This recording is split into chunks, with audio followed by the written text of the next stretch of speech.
La question de la circoncision s'est posée d'emblée quand j'étais enceinte, mais d'une manière pas tout à fait confortable pour moi, parce qu'elle ne s'est pas posée entre Marc et moi. On n'a pas eu le temps de se la poser. C'est mon père tout de suite qui a inscrit cette question comme quelque chose de radical. C'est-à-dire, si tu circoncis ton fils, je ne vous verrai plus. C'est difficile de parler après un film qui est si réussi, et je vais vous expliquer pourquoi. Parce qu'on a une sorte d'explosion d'intelligence dans la prise de parole de chacun, avec des arguments à chaque fois extrêmement ouverts. Personne ne prend de décision définitive, même si le mot qui revient souvent chez les uns ou chez les autres, c'est que c'est évident.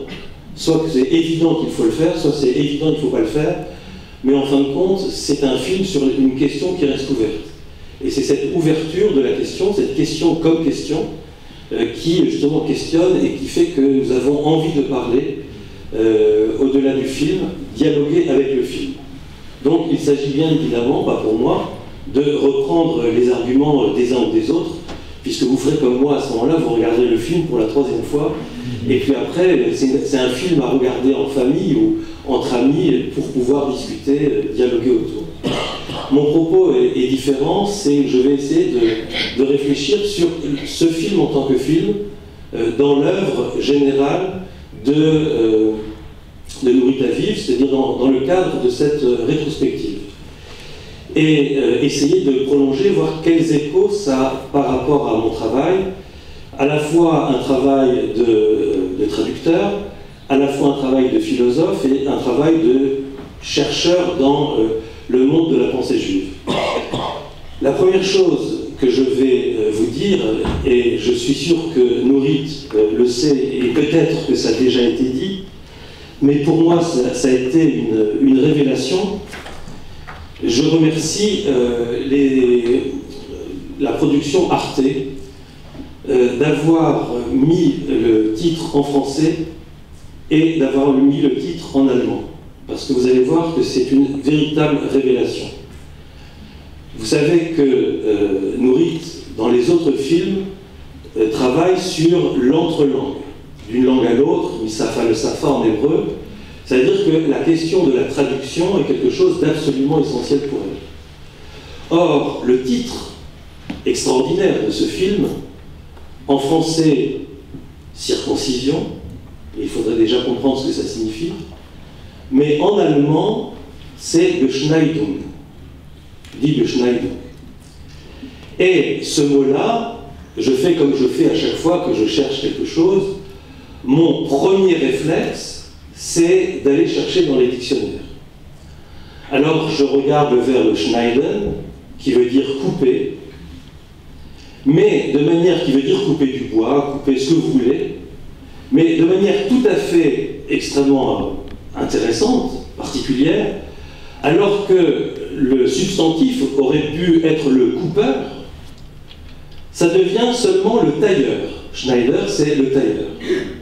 C'est-à-dire que tout à coup, ce qui était de l'ordre de la coupe en général devient le nom d'un métier, mais particulièrement lié aux Juifs, Schneider, un tailleur.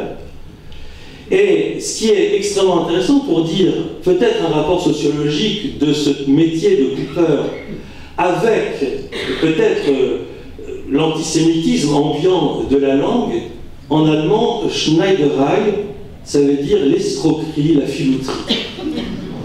Mais je suis là dans le verbe Schneiden. Je suis dans le verbe Schneidern, qui veut dire aussi de faire exercer le métier de tailleur. Mais j'ai regardé aussi, dans mon Larousse, à Die Beschneidung.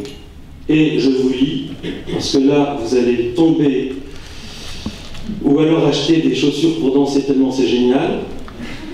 Beschneidung, c'est page 802. Ça veut dire la coupe, la taille, par exemple la taille d'un arbre, mais ça veut dire faire le découpage d'un film. Faire le découpage d'un film.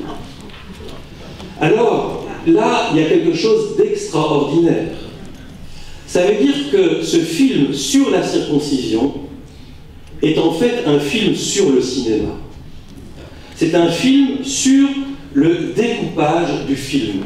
Et la question de savoir, et je crois que c'est la question que pose Mourit, et je l'ai dit souvent, et je l'avais dit lors de notre première rencontre sur Talmudique, et c'était une idée que je partageais avec, je partage toujours d'ailleurs avec Françoise Anne, d'ailleurs c'est elle qui me l'a dit, c'est que le cinéma de Mourit, c'est toujours un cinéma sur le cinéma. C'est à la fois sur un thème, mais en même temps sur l'histoire du cinéma ou sur la technique du cinéma. La circoncision est un acte filmique, ou je vais le dire différemment, faire un film, c'est-à-dire découper, choisir et découper dans le réel des séquences qu'on va appeler des morceaux de réalité, c'est pratiquer d'un point de vue filmique l'acte de la circoncision. Et je trouve ça extrêmement, en tout cas quand j'ai vu ça, je me suis dit, j'ai tout de suite appelé Françoise Anne, je lui ai dit, mais attends, c'est absolument génial cette idée. Est-ce que Mourit en a eu l'idée? On lui demandera tout à l'heure, mais pour l'instant, pour moi, ça me porte énormément dans ma réflexion, parce que l'on voit, et on peut le comprendre ici, dans le film, que tous les protagonistes se demandent si on peut déplacer le sens symbolique de la circoncision du corps vers autre chose. Et la réponse, ce n'est pas que je dis qu'il ne faut pas circoncire, n'entendez pas ce que je n'ai pas dit, mais que non seulement on peut le déplacer, le sens de la circoncision, mais la circoncision, c'est toujours au moment même où elle se pratique, déjà un déplacement symbolique de signification. Vers quoi? C'est ce que je vais essayer de montrer maintenant.